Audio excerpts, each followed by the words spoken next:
Hello, my name is Rosan Abe Idoro, Rai for short, and you're welcome to my show.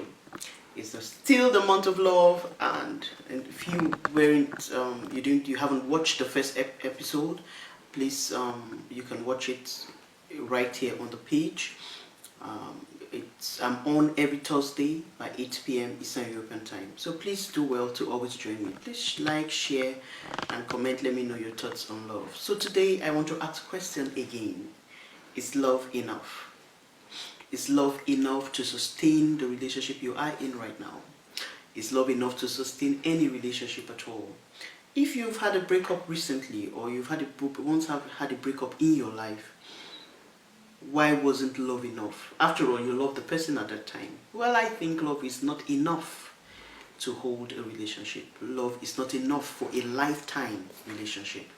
Now, so many people will say, oh, so what, would be enough? Some people will say, oh, communication. Some people will say, oh, be good in bed. Some people will say, oh, no, you must have so much money. Some people will say trust, honesty, so many things. But I've narrowed them down to just two things: loyalty and compatibility. First, loyalty. What's loyalty? It's your undividable commitment to someone. That's my definition of loyalty. You can find so many everywhere. But for me, it's where you are committed without distractions. You are committed to a person. You're committed to a cause, committed to whatever. But right now, we're talking about a person. So you're fully committed to this person without distractions. That's what loyalty is. And so if I'm loyal to my spouse, I won't be distracted by any other person. If you're loyal to your spouse, some other person can't come into the relationship to distract you. If you're loyal to your spouse, you will not do that your spouse bad. You will not think evil of your spouse. You would always want, when people are loyal to things, they always want to see those people succeed. So loyalty for me is like the foundation of your relationship. Will that person be loyal? It's loyalty that makes you, in as much as we are human and you may see someone else that you like, that you're not married, or you may be attracted to someone else, loyalty makes you say, I cannot hurt my partner. Loyalty makes you say, I can't do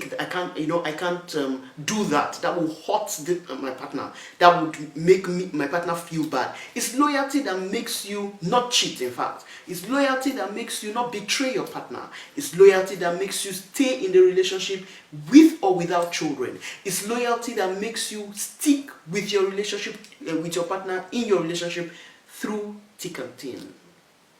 So my question to you again, are you loyal? In the relationship you are in, are you loyal?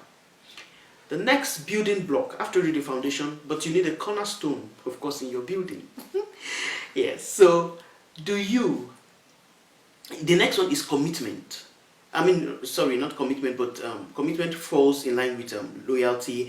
Also, even your trust, your being honest, communication, where you tell the person everything and anything, all those come under loyalty. When you're loyal to this person, you will do everything possible for your relationship to work. The next one is compatibility. Are you compatible? I told you two things, just loyalty and compatibility.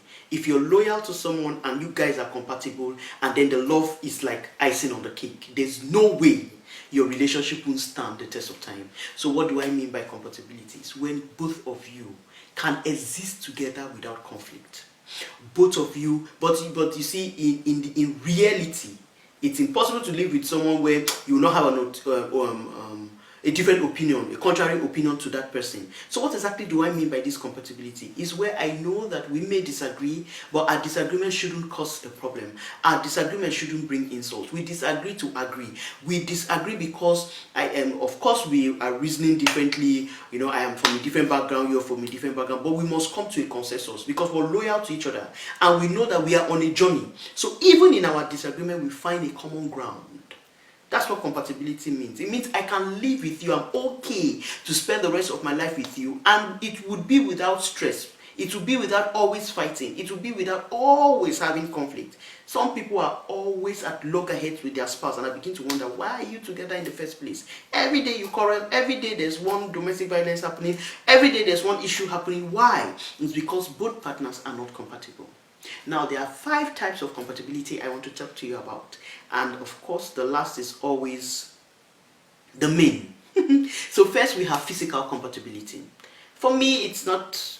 Yes, you should get married to someone who, okay, at least you're attracted to somebody. People say beauty is in the eye of the beholder. So, okay, I should be attracted to my spouse or to my intended or whoever I'm going to spend the rest of my life. But those things don't matter, because I've seen in life and through experience, what if that person, you're attracted to how the person walks, you're attracted to how the person moves, you're attracted to how the person sits and all. What if the person becomes paralyzed? So what?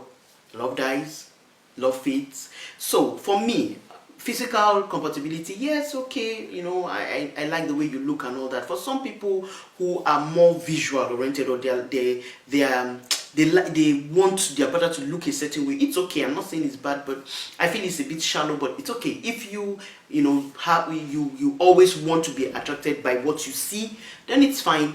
Physical compatibility, no problem. The next compatibility is emotional, which is very important. Do you guys connect on an emotional level?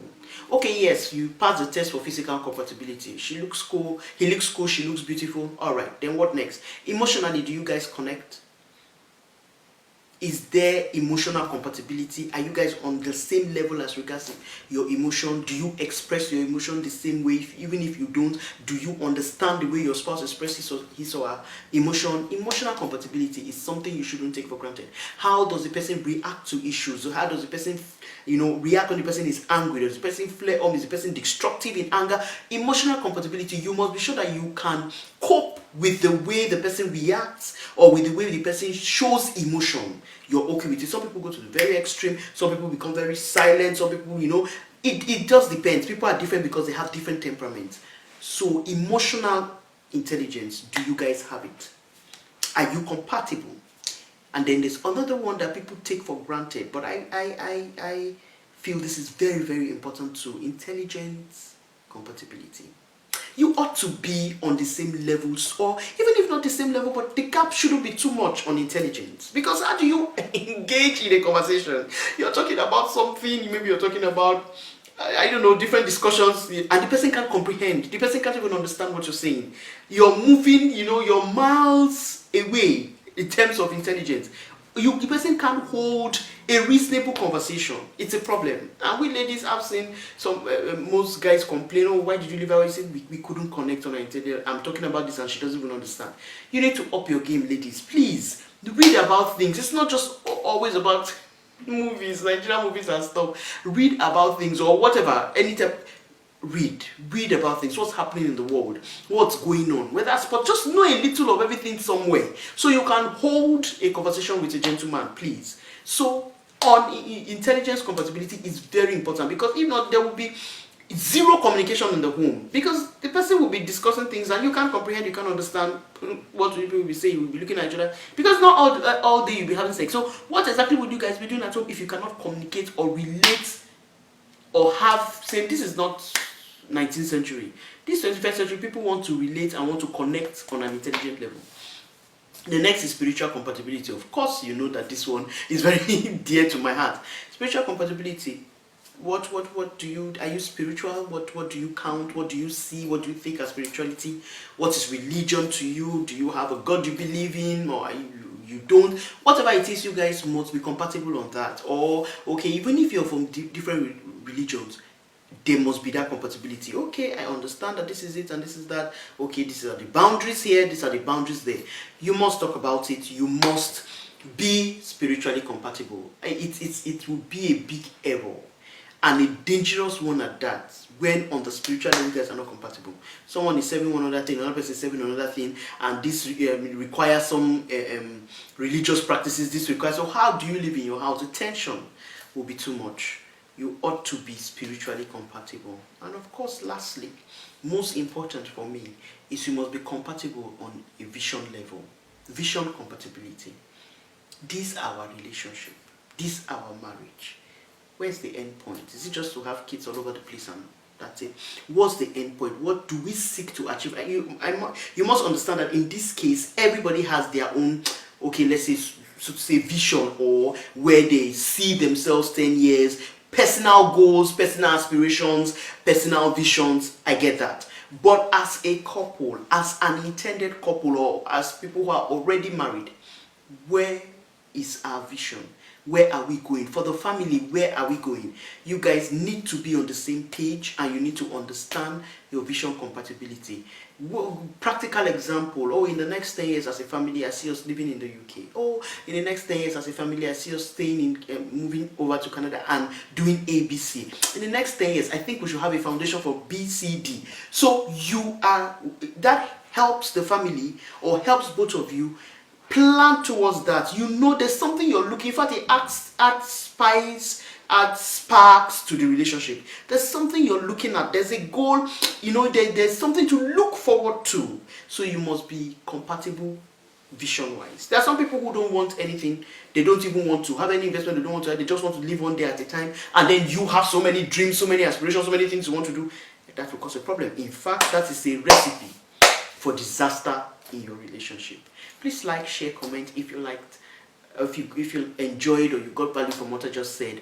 And please check, even if let me give you a call to action. If you are in a relationship, or with an intended or already married, whatever is the status of your relationship, or planning to get into one, these 5 things should guide you.